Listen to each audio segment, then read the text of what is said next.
Assalamualaikum warahmatullahi wabarakatuh. Hari ini kita mempelajari terkait nomenklatur dan klasifikasi enzim. Kalau kita lihat, enzim ini sebenarnya sudah ditemukan sangat lama sekali, di mana pada awalnya istilah enzim ini diperkenalkan oleh seorang peneliti Dr. Kuhn pada tahun 1878, di mana saat itu dia mempelajari terkait fermentasi. Kemudian pada tahun 87 ini enzim yang pertama kali diperkenalkan dan berhasil diisolasi adalah enzim zimase, begitu ya. Nah, setelah itu nanti lambat laun terus berkembang dan pada prinsipnya enzim ini adalah sesuatu yang umum sekarang, yang hari ini kita bisa temui dimanapun, dan enzim ini adalah sesuatu yang fungsinya nanti akan kita pelajari. Yang paling penting adalah dia mampu mempercepat suatu reaksi dengan menurunkan energi aktivasinya. Nanti akan kita pelajari lebih lanjut ya. Nah, kita bicara dulu apa enzim ya. Yang pertama, enzim pada prinsipnya atau yang paling umum dikenal adalah biokatalisator. Di mana katalis kalau dalam suatu reaksi kimia, katalis ini adalah sesuatu zat atau elemen yang digunakan untuk mempercepat suatu proses reaksi. Nah, katalis ini kalau dalam biologi itu adalah enzim ini. Karena dia pada prinsipnya nanti mempunyai kemampuan untuk melakukan proses katalisator atau mempercepat proses reaksi. Sampai hari ini kita telah dikenalkan ribuan jenis enzim yang berbeda yang ada dalam suatu makhluk hidup, dan enzim ini banyak dieksplorasi, dan eksplorasi yang paling utama adalah dari mikroorganisme. Di mana kalau kita lihat enzim-enzim ini, kalau Anda sudah mendapatkan mata kuliah biokimia, maka salah satunya adalah misalnya enzim papain, enzim bromelin yang dia diekstrak dari pepaya dan juga dari nanas, begitu ya. Nah, ini yang paling banyak dieksplorasi adalah enzim-enzim yang dari golongan mikroorganisme. Jadi dia bisa diisolasi dari tumbuhan, bisa diisolasi dari hewan, namun yang paling dieksplorasi oleh para peneliti karena kemudahan dan kemudahan dan efektivitasnya, maka mikroorganisme yang terdiri dari yeast, fungi atau jamur dan bakteri ini menjadi komoditas yang paling banyak untuk dieksplorasi. Selanjutnya kalau kita mempelajari enzim ini, pada prinsipnya adalah kenapa dia disebut biokatalisator, karena enzim ini terdiri dari molekul-molekul yang sifatnya organik, di mana di sana enzim adalah suatu molekul protein yang dia mempunyai asam amino sekitar 100 sampai 1000 asam amino, dan dia bentuknya adalah protein yang kompleks, di mana pada protein itu ada bagian-bagian enzimnya yang nanti akan kita pelajari lebih lanjut. Dan dari sekian enzim atau protein enzim itu, kita hanya akan sangat menjadi tergantung ya, sangat tergantung atau sangat rely on pada satu bagian kecil yang dinamakan active site. Nah, satu bagian kecil active site ini pada prinsipnya sebesar apapun enzim, kita sangat rely on atau sangat bergantung pada bagian kecil dari protein itu yang dinamakan adalah active site atau situs aktifnya. Nanti akan kita pelajari, ada gambarnya untuk memberikan Anda gambaran yang bagus ya. Contohnya ini. Jadi Satu enzim pada prinsipnya dia terdiri dari asam-asam amino yang terikat dan dia membentuk konformasi sebagai akibat dari interaksi molekul yang ada dalam protein, di mana kalau kita lihat shape-nya seperti ini ya. Sebentar. Nah, ini. Enzim pada prinsipnya sebesar apapun dia, yang ini adalah enzimnya ya. Ini Anda lihat yang paling bagian kanan itu adalah enzim, kemudian yang paling kiri ini adalah substrat, di mana enzim itu selalu mempunyai bentuk atau struktur yang jauh lebih besar dibandingkan dengan substratnya. Ini yang harus Anda pahami ya. Dan dari sekian besar atau bentuk substrat ini, hanya bagian kecil saja yang digunakan untuk docking. Docking itu penempelan antara substrat dan juga dengan enzimnya sendiri. Dan bagian dari enzim yang binding atau mengikat atau bertemu dengan substrat, ini dinamakan active site atau situs aktif. Dan situs aktif ini sebagian kecil dari protein enzim yang sangat besar, gitu ya. Kemudian bagian aktif ini dia sangat spesifik. Sehingga misalnya kalau enzim itu adalah enzim misalnya protease ya, maka substratnya adalah protein. Sehingga kalau substratnya itu adalah lemak, maka dia tidak akan bisa dikenali oleh enzimnya. Sehingga enzim ini beraktivitas dengan substrat yang sangat spesifik, di mana teori bagaimana enzim dan substrat ini bertemu, itu kita akan ada dua teori. Yang pertama adalah teori lock and key, yang ini sudah Anda dengar ya lama. Kemudian yang kedua adalah feed induce. Nanti akan kita pelajari lebih lanjut. Jadi lock and key dan feed induce atau pemodelan penyesuaian. Ya, ini adalah contoh dari bagaimana active site dengan substrat itu akan bisa bertemu. Yang berwarna krem ini adalah enzim total. Ya, enzim dari sekian besar enzim ternyata dia hanya ada bagian kecil yang sebagai active site, di mana active site ini terdapat beberapa asam amino residu yang bertugas untuk mengenali substrat, gitu ya. Jadi jika substratnya ini dia nempelnya selain di yang merah ini, maka tentu saja proses katalisasi itu tidak akan bisa terjadi, sehingga harus substrat ini dikenali oleh active site dan baru setelah dia bisa masuk di sini, maka akan terjadi proses katalisasi. Nah, ini ada beberapa ilustrasi tadi bahwa proses pertemuan antara substrat dan active site itu bisa dijelaskan oleh dua model teori, di mana yang pertama adalah model teori lock and key, yaitu gembok dan kunci, di mana kalau gembok dan kunci itu yang terjadi adalah kaku, begini ya. Jadi ini adalah gemboknya dan ini kunci. Anda membayangkan gembok kunci, kalau kuncinya tidak pas maka gemboknya tidak akan bisa masuk ya, kuncinya tidak akan masuk ke gembok dan tidak akan terjadi proses katalisasi.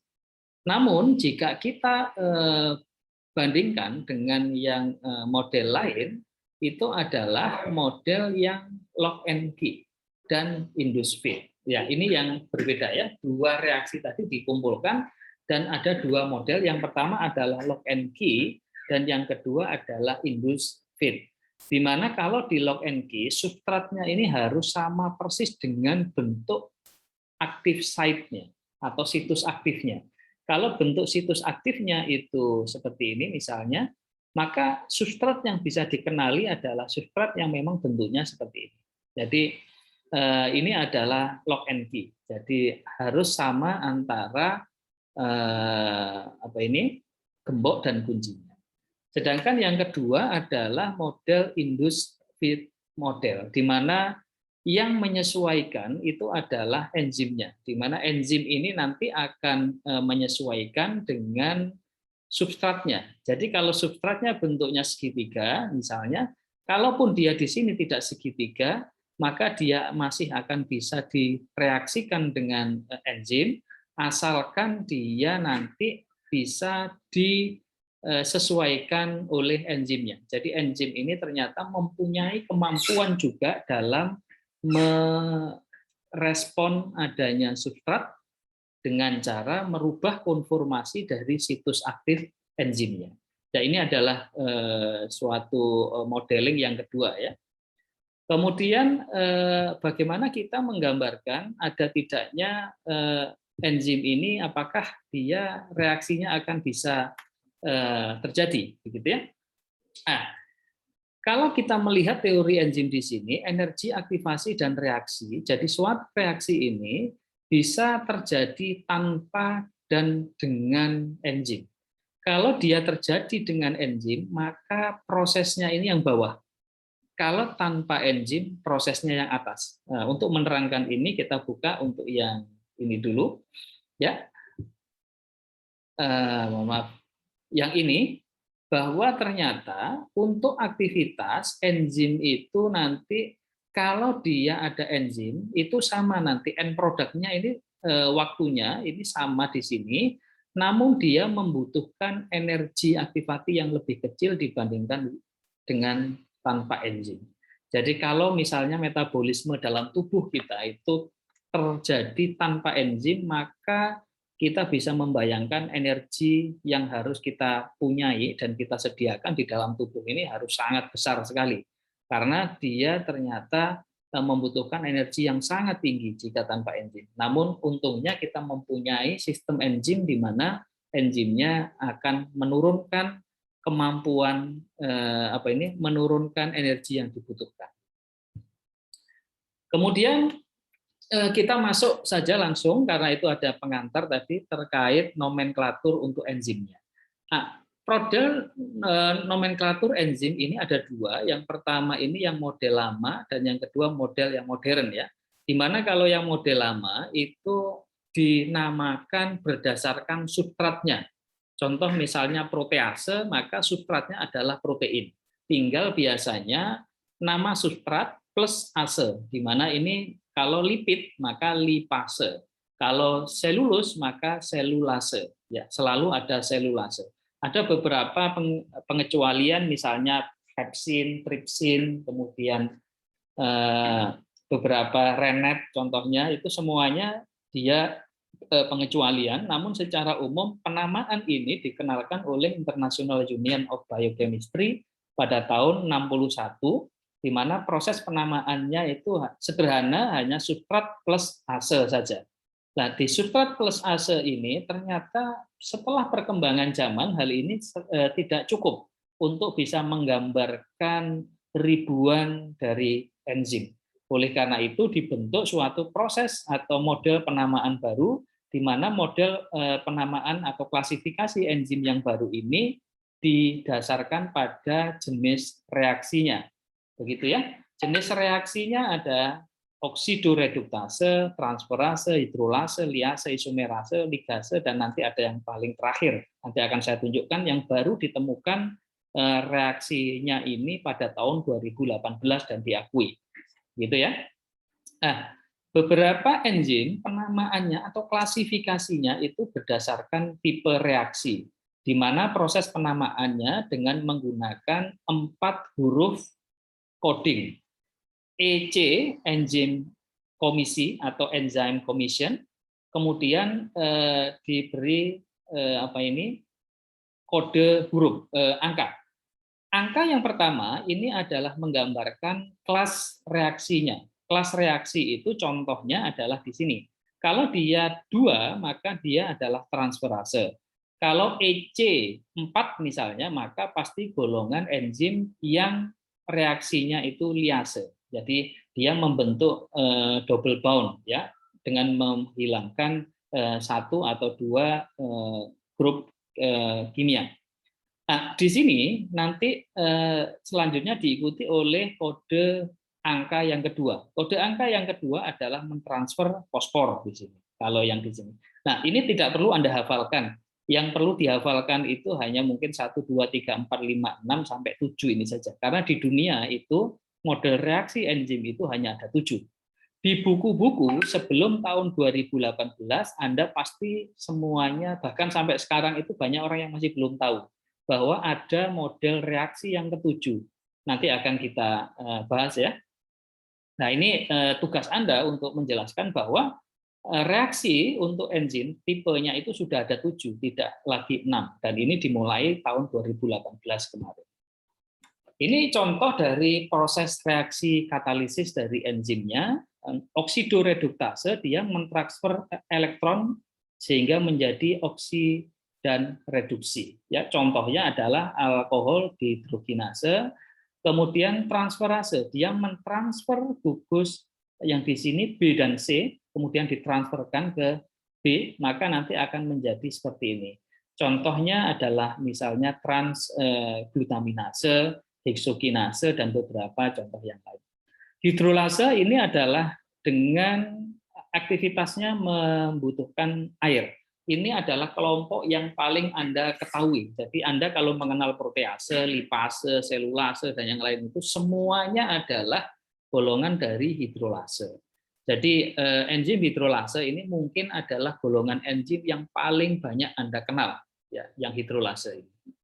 Kemudian yang keempat adalah liase, selanjutnya isomerase, dan selanjutnya adalah ligase dengan contohnya yang nanti bisa Anda baca sendiri. Ini yang lengkap, bahwa yang paling baru itu adalah enzim yang namanya translokase.